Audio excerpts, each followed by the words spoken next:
सभी लोगों को नमस्कार। हम अपने YouTube चैनल प्रवीण कुमार गुरु जी पर आप सभी लोग का स्वागत करते हैं। आज हम आप लोगों को NTPC 2025 7 अगस्त के दोनों शिफ्ट के क्वेश्चंस को लेकर के आए हैं और आपको खुद देखिए क्वेश्चन जो है NTPC 2025 में किस प्रकार के सवाल आपसे पूछे जा रहे हैं, उसका आंसर आप कितने समय में और किस तरीके से निकाल सकते हैं। आइए हम लोग सॉल्व करते हैं। पहला क्वेश्चन दिया हुआ है, बॉड मास पर आधारित है।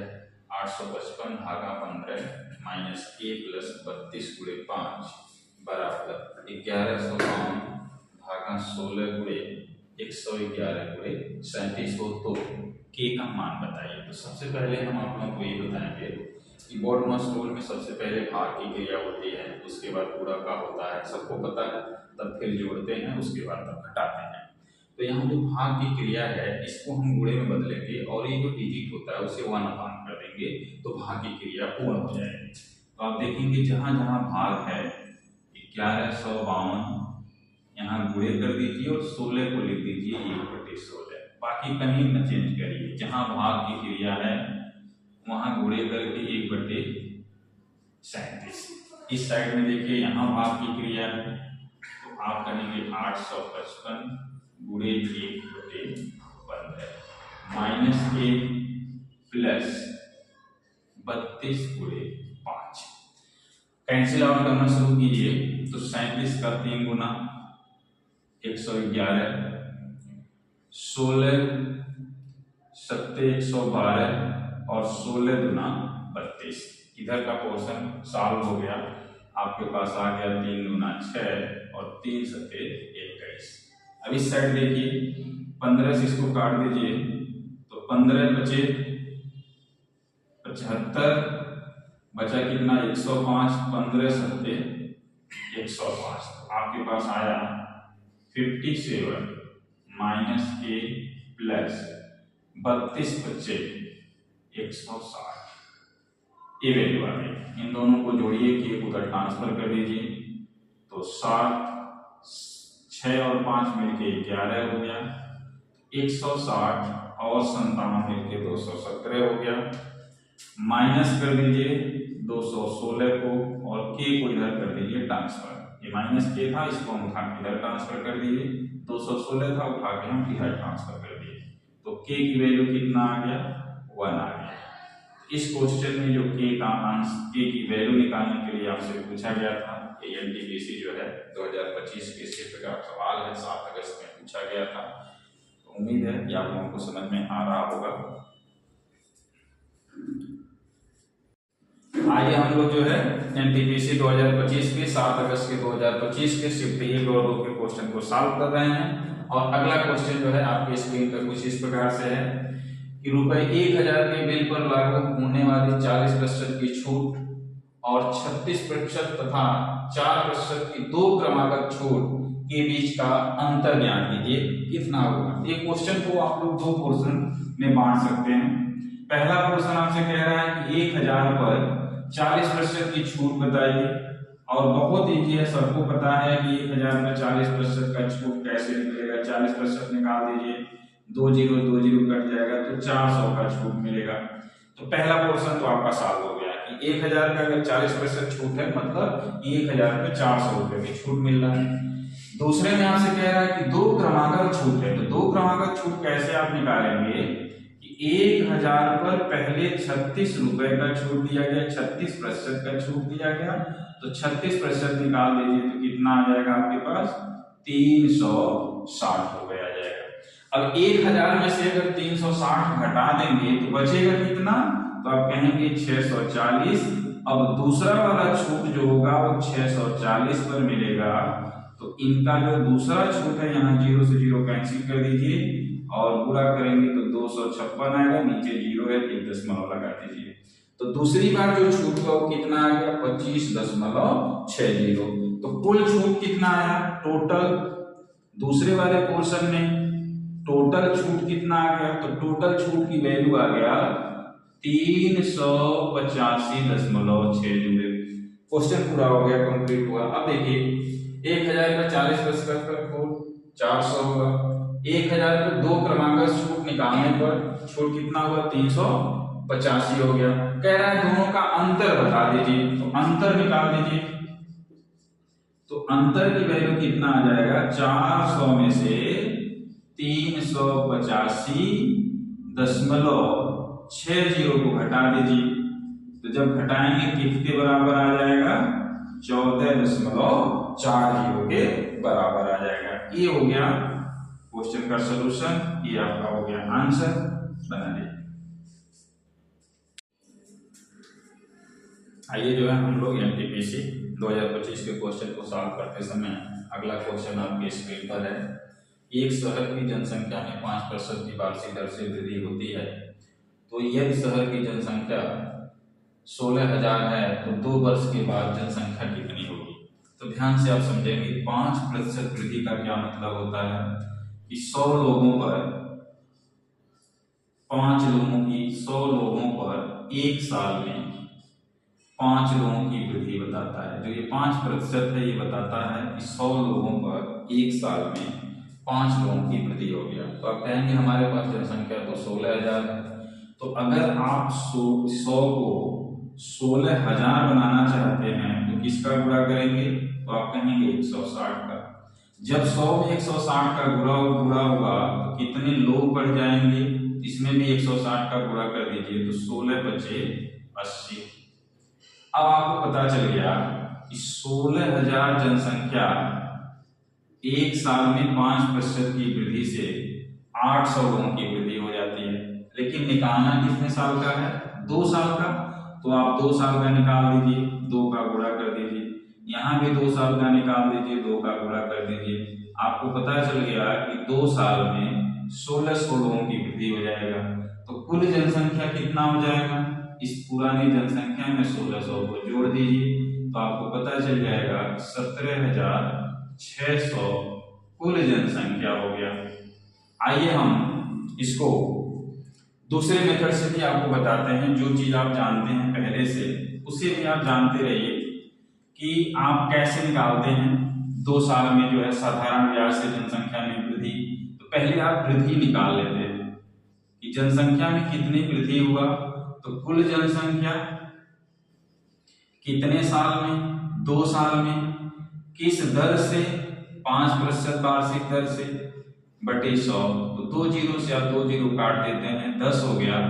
तो आपका गुणनफल आ गया कितना, 1600। मतलब 16,000 जनसंख्या पे 1600 की वृद्धि हो गया। तो कुल जनसंख्या कितना आ जाएगा, तो कुल जनसंख्या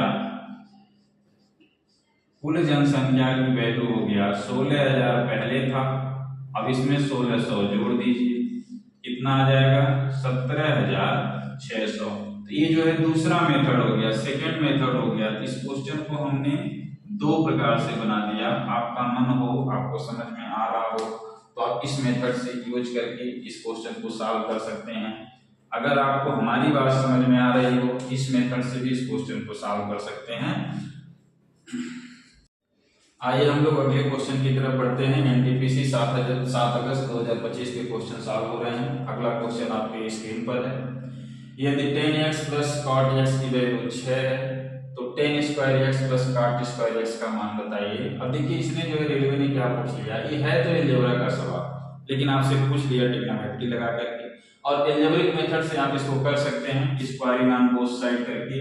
तो आपके पास आएगा क्या, a square, squaring on both side कर दीजिए, b स्क्वायर प्लस 2ab, तो 10x इंटू cot x, और 6 का स्क्वायर करेंगे तो 36 हो जाएगा। आपको पता है कि 10x cot x का रेसिप्रोकल होता है, एक दूसरे के रेसिप्रोकल हैं, इसका गुणनफल 1 होता है। तो आप कहेंगे हमको तो 10 square x plus cot square x का मान चाहिए था, तो 36 इस साइड में है, 2 उधर ट्रांसफर कर दीजिए, तो कितना आ जाएगा 36 माइनस 2, और आंसर आ जाएगा कितना 34। आंसर कितना आ जाएगा 34। मैं फिर से बता दूं कि 10x इंटू cot x एक दूसरे का रेसिप्रोकल होता है, इसकी वैल्यू 1 के बराबर होती है। बस इतना आपको जानना था। आइए जो हम लोग एनटीपीसी 7 अगस्त 2025 के क्वेश्चन को सॉल्व करते हुए अगले क्वेश्चन की तरफ बढ़ते हैं जो आपकी स्क्रीन पर है। दिए गए व्यंजक को सरल करना है और बहुत ही आसान सवाल है। 9 गुणे 81 729, 2 से 142 को भाग दे दीजिए 71 प्लस 350 प्लस 5 355 में से 155 को घटा दीजिए 200। इस साइड का सलूशन आ गया। डिवाइड करना है किससे? 25 गुणे 25 करेंगे तो 625 आ जाएगा और इसमें से 125 को घटा देंगे तो 500 के बराबर आ जाएगा। तो सॉल्यूशन आपका क्या आया आप देखिए जरा। 729 और 71 800, 800 और 200 1000, तो 1000 हुआ और 1000 को भाग देना है किससे? 500 से। तो हर किसी को पता है कि 1000 को जब 500 से भाग देंगे तो आंसर क्या आने वाला है। आइए भाई आ जाइए इधर आइए। आइए आप लोगों सभी लोगों को मैं परिचय कराता हूँ। ये हमारी बिटिया रानी है जो आप लोगों को विश करना चाहती हैं। हेलो बोलो, हेलो, और गुड लक बोल दो बेटा एग्जाम के लिए। बेस्ट ऑफ लक आप लोगों को बोल रही है। आपके एग्जाम बहुत अच्छे हों, इसका ध्यान रखें। धन्यवाद। चलिए हम लोग जो है एनटीपीसी 7 अगस्त 2025 के क्वेश्चन को सॉल्व करने के क्रम में अगला क्वेश्चन आपके स्क्रीन पर है। आइए चलिए देखिए क्या है। 7 सेंटीमीटर त्रिज्या वाले बेलन का पृष्ठीय क्षेत्रफल 2200 सेंटीमीटर स्क्वायर है। इसका संपूर्ण पृष्ठीय क्षेत्रफल ज्ञात कीजिए। देखो जो पहले तो अगर आप तैयारी कर रहे हो हमारे साथ हो तो मुझे तो ये भाई बात पता है, हम बच्चों से कहते हैं जैसे ही वृत्त की त्रिज्या 7 सेंटीमीटर देखो तो आप समझ जाओ कि उस वृत्त का क्षेत्रफल 154 है। अब आपको पता चल जाएगा कि 154 उसका क्षेत्रफल है तो उसका 2 गुना करोगे तो दोनों सिरों का क्षेत्रफल आ जाएगा। 154 का 2 गुना करोगे तो 308 हो जाएगा। अब वक्रपृष्ठ के क्षेत्रफल में ऐड कर दोगे तुरंत आपका आंसर आ जाएगा विदिन 10 सेकेंड। लेकिन हमें आपको सिखाना है, मैं आपको बताता हूँ कि टोटल सरफेस एरिया कैसे आप निकालते हो। तो टोटल सरफेस एरिया की वैल्यू वक्रपृष्ठ का क्षेत्रफल प्लस आधार के दोनों सिरों का क्षेत्रफल होता है। Area of surface area plus area of both base, तो 2 पाई आर स्क्वायर। अब क्या होगा, ये हमने कहा भाई कि हमारे पास तो वक्रपृष्ठ का क्षेत्रफल मालूम है, हमें सिर्फ 2 पाई आर स्क्वायर की वैल्यू चाहिए। तो आप कहेंगे ठीक है हम 2 पाई आर स्क्वायर की वैल्यू निकाल देते हैं। तो ये 2 हो गया, पाई की वैल्यू 22/7 है, त्रिज्या 7 है तो 7 का स्क्वायर। ये देखिए जरा इससे कैंसिल हो गया और जब इसका आपने गुणा किया तो 22 गुणे 7 करेंगे तो 154 आ जाएगा और इसका 2 गुना करेंगे तो 108 आ जाएगा। अब पता चल गया कि इसमें इतना ही वैल्यू जोड़ना है तो टोटल कुछ भी लिखने की जरूरत नहीं है। आपको टोटल सरफेस एरिया चाहिए तो टोटल सरफेस एरिया यहाँ आपका आ गया। तो टोटल सरफेस एरिया की वैल्यू कितना आ गया? 2508 सेंटीमीटर स्क्वायर। इसे सेंटीमीटर स्क्वायर करके हुआ ना चुटकियों में सारा। आइए हम लोग एनटीपीसी 7 अगस्त 2025 के क्वेश्चन को सॉल्व कर रहे हैं और उसी के क्रम में अगला क्वेश्चन आपके स्क्रीन पर है। इसमें जो है बॉडमास रूल लगेगा तो जहां पर पहले भाग की क्रिया उसको डिवाइड कर दिया जाए, 2 जीरो से 2 जीरो काट दीजिए, 2 से भाग देंगे तो यहाँ पर 20 हो जाएगा। यहाँ आपके पास 1000 है, इन दोनों का गुणा कर देंगे तो आपके पास 1 लाख हो जाएगा, 1 के बाद 5 जीरो। उसके बाद प्लस का क्रिया करते हैं, लास्ट में माइनस का करते हैं तो 20 को जब इसमें जोड़ेंगे तो आप कहेंगे 1,20,000 में से 1000 माइनस कर दिया जाए तो आप कहेंगे बहुत आसान है 99,020। ये इस क्वेश्चन का आंसर आ गया। आइए हम लोग अगले जो है क्वेश्चन की तरफ बढ़ते हैं। सबको पता है कि एनटीपीसी 7 अगस्त 2025 का जो है पेपर शिफ्ट का जो है दोनों शिफ्ट का पेपर जो है सॉल्व हो रहा है। अगला क्वेश्चन आपकी स्क्रीन पर है। एक निश्चित धनराशि 4 वर्षों के लिए एक निश्चित साधारण ब्याज दर पर दी जाती है। यदि समान समय के लिए 11% अधिक दर पर दिया जाता तो रुपए 1320 अधिक प्राप्त होते। तो धनराशि बताइए। अब आपको एक बात बता दें कि जो ये 1320 रुपये अधिक प्राप्त हुआ है वो इसलिए हुआ कि जो पुराना दर था उसमें 11% बढ़ा दिया गया, और यही 11% कितने साल के लिए बढ़ाया गया, तो 4 साल के लिए बढ़ाया गया। तो हम क्या करेंगे कि 4 का 11 में जब गुणा करेंगे तो टोटल कितने प्रतिशत की वृद्धि हो जाएगी, 44%। तो आप कहेंगे 4 गुणे 11 की वैल्यू अगर 44% है और 44% की वैल्यू क्वेश्चन में 1320 है, इसको आप कैंसिल कर सकते हैं। किससे किससे कट रहा है, 11 और 4 से कट रहा है, तो 11 से काट देंगे तो 11 चौके 44, 11 11 11, 11 दूना 20। तो आप कहेंगे 1% की वैल्यू हमारे पास आ गया, 4 से भाग देने के बाद ₹30 की बढ़ोतरी हो जा रही है। अब क्या होगा, 100% निकाल दो, तो यहाँ पे 100% की वैल्यू कर दो, क्योंकि 100% ही पूरा धन होता है।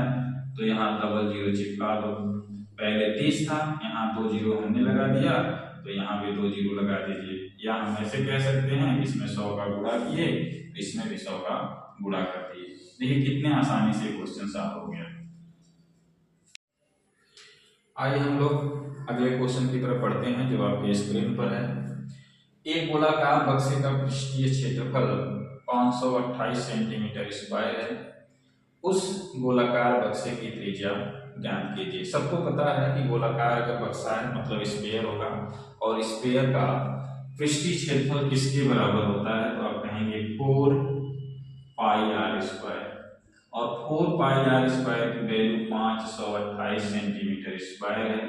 वैल्यू अगर रख दिया जाए तो 4 पाई का मान 22/7, आर स्क्वायर ये आ गया 528। अब इसे आप कैंसिल करना शुरू कीजिए। मैं हमेशा पहले 11 से काट देता हूँ, 11 दूना 22, 11 से इसको काटेंगे, 11 चौक 44 और 11 अठे 88, 4 दूना 8, 8 छक 48, इधर से 4 दूना 8 हो गया और 8 छक 48 हो गया। बचा क्या, नीचे 7 है, इधर 6 है, तो आर स्क्वायर की वैल्यू 42 हो गया।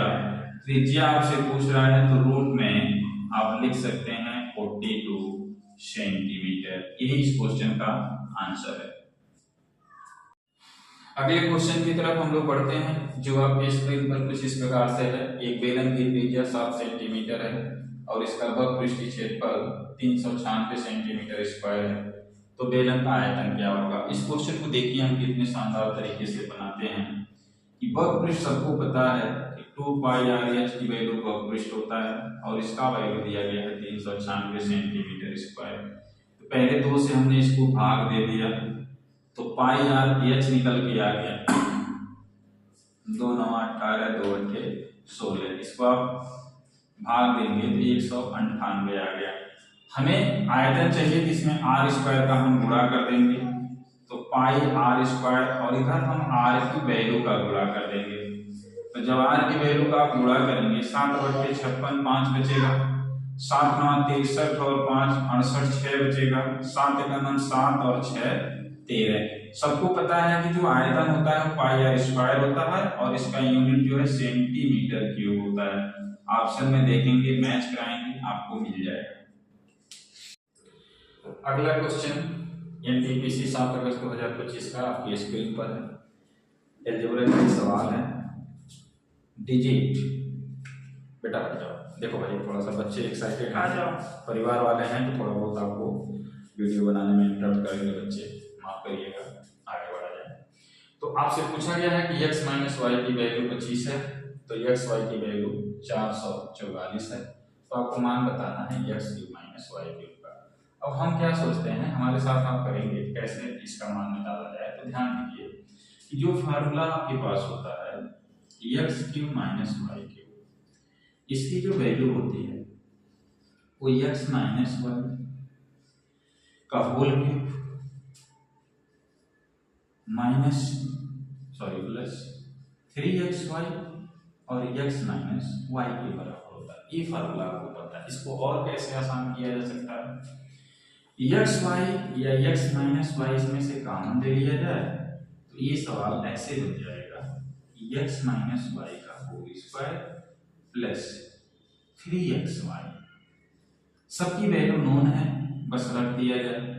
x माइनस वाई 25 है तो 25 हो गया, x माइनस वाई 25 है तो 25 का स्क्वायर 625 हो गया, और एक्स वाई का मान 444 है, इसका 3 गुना कर दीजिए, 3 चौक के 12, 3 चौक के 12 एक 13 और 3 चौक के 12 एक 13, ऐसे आ गया। अब सिंपल सिंप्लीफिकेशन है, आप कर सकते हैं आराम से। 5 और 2 7 हो गए, 3 और 2 मिलके 5 हो गए, 6 और 3 9 हो गए, ये हो गया 1। अब आप देखिए इनका आपको गुणा करना है, गुणा करना भी आसान है, 25 का गुणा करना कोई बहुत मुश्किल बात नहीं है। लेकिन ऑप्शन की तरफ आप जाइए, देखिए क्या लास्ट में डिजिट मैच कर रहा है कि नहीं, तो 7 25 35, यानी लास्ट में 5, लेकिन 5 तो चार ऑप्शन में है, तो 5 से भाग बनेगा नहीं, तो हम लोग 2 क्रम तक गुणा करने के लिए जाते हैं, आगे बढ़ते हैं। 25 सत्ते 175, बचा कितना आपके पास 17, 25 बचे 125, और 125 को जब 17 से जोड़ेंगे 7 5 12 और 3 1 4, 142, 2 आ गए। अब आप देखिए दूसरे क्रम में 2 कहां पर है, तो आप कहेंगे 2 तो 2 ऑप्शन में है, मतलब ये दोनों तो नहीं हो सकता है, बी और डी तो नहीं हो सकता है। अब बच गया आपके पास ए और सी, और अगले वाले डिजिट में इनके लिए आंसर आ जाएंगे। जैसे 2 आपने लिख लिया, बचा कितना 14, तो जितना बच रहा है उसको रख लीजिए 14, और 25 नवा होता है 225, 25 नवा 225, 5 4 9, 2 1 3। अब देखिए तीसरा डिजिट 9 है, तो चारों ऑप्शन में देखिए तीसरा डिजिट 9 कहां पर है, तो ये तो दोनों कट गया था, ये आपका आंसर हो गया, और गुणा करने की कोई जरूरत नहीं है। अब जो है 48,925 करेक्ट आंसर है, आप मल्टीप्लाई करके चेक कर लीजिएगा। आइए इसी क्रम में हम लोग अगले क्वेश्चन की तरफ बढ़ते हैं, जो स्क्रीन पर इस प्रकार से है कि एक आदमी रेलगाड़ी द्वारा 80 किलोमीटर प्रति घंटे की चाल से 1200 किलोमीटर की दूरी तय करता है, जहाज द्वारा 40 किलोमीटर प्रति घंटे की चाल से 1600 किलोमीटर की दूरी तय करता है, हवाई जहाज के द्वारा 400 किलोमीटर प्रति घंटे की चाल से 1000 किलोमीटर की दूरी तय करता है, और कार द्वारा 50 किलोमीटर प्रति घंटे की चाल से 200 किलोमीटर की दूरी तय करता है। तो आपसे पूछा गया है संपूर्ण दूरी के लिए औसत चाल कितनी है। सबको पता है कि औसत चाल कैसे निकलता है, एवरेज स्पीड। तो एवरेज स्पीड जो है एवरेज वेलोसिटी हम लिख रहे हैं, एवरेज स्पीड कैसे निकलता है, कुल दूरी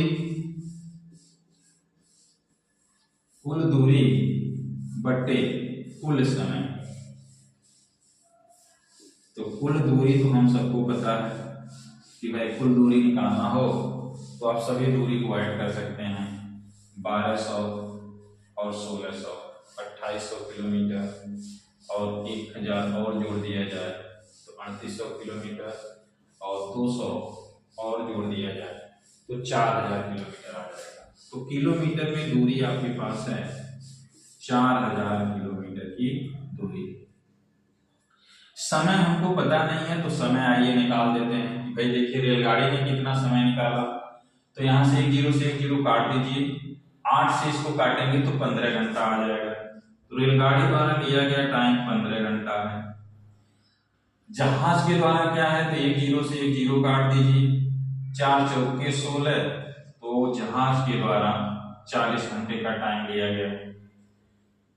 हवाई जहाज में कितना समय लिया, तो 2 जीरो को 2 जीरो से काट दीजिए, और कितना आ गया 10/4 घंटा। 10/4 को आप 5/2 भी लिख सकते हैं, या 2.5 घंटा भी लिख सकते हैं। 50 किलोमीटर प्रति घंटे की चाल से, तो एक जीरो से एक जीरो काट दीजिए, यहां आपके पास आ गया 20/5, 20/5। अब इसी का आपको सिंप्लीफिकेशन करना है, औसत आपके पास आ जाएगा। तो ये कितना आ जाएगा, 5 चौके 20, 4 घंटा इसने लिया, ये कितना आ जाएगा, तो आप कहेंगे 5/2 का मतलब 2.5 घंटा। तो आपके पास वैल्यू कितना आया, 4000 किलोमीटर, 40 और 15 55, 55 प्लस 4 और प्लस 2.5, तो 4 2 6 5 11। आपके पास कितना आ गया? 4000 किलोमीटर और उसको कितने से भाग देना है? तो आप कहेंगे 61.5 से। ये भी आपको परेशान कर रहा हो तो आप एक जीरो यहाँ पर बढ़ा दीजिए और कैंसिल आउट करना शुरू कर दीजिए। किससे कट रहा है? सबसे पहले 5 से, तो 5 से काट देंगे। 5 एकम 5, 5 गुना 10, 5 तिहाई 15 और इसको काट देंगे तो 5 वट्ठे 40, कितना आ गया? 8000। और 8000 को 123 से आप भाग दे दीजिए, तो आंसर जो है आपका कितना आ जाएगा मैं आपको बता देता हूं। आंसर कितना आ जाएगा, क्योंकि आप भाग दे दीजिएगा, ठीक है। अभी 3 से नीचे वाला 3 से कटेगा, लेकिन ऊपर वाला 3 से नहीं कटेगा, तो आपको डिवाइड करना पड़ेगा। वैसे जिसका कैलकुलेशन यहाँ फर्स्ट होगा वो इस क्वेश्चन को इजी गोइंग बना सकता है। तो मैं आंसर जो है आप सभी लोगों को बता देता हूँ।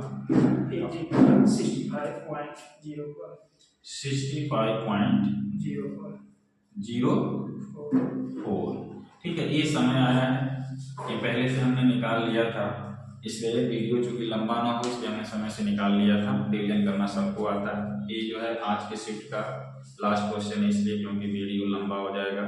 अभी हमारे YouTube पे वीडियो अपलोड करने में थोड़ी सी प्रॉब्लम हो रही है, इसलिए हम चाहते हैं कि छोटा वीडियो, जिससे कि हमारा वीडियो बैन ना हो। जो भी क्वेश्चन इंपॉर्टेंट सवाल हैं हम आप सभी लोगों तक पहुंचा रहे हैं और आप लोगों से उम्मीद करते हैं कि आप लोग देखते रहिए, क्योंकि देखिए भाई बहुत कठिन परिश्रम के बाद वीडियो अपलोड होता है।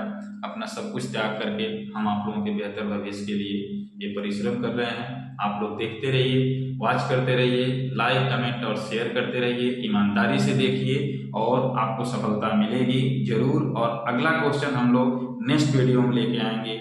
ये हमारे विद्या रानी हैं, आपको हाई करना चाहती हैं, आपको एग्जाम की शुभकामनाएं देना चाहती हैं। ये दोनों हाथ से थंब है कि सभी लोगों को नौकरी मिल जाए, सब लोग अच्छे पोजीशन पे जाएं। स्माइल के साथ आज ही हम लोग समाप्त करते हैं। धन्यवाद।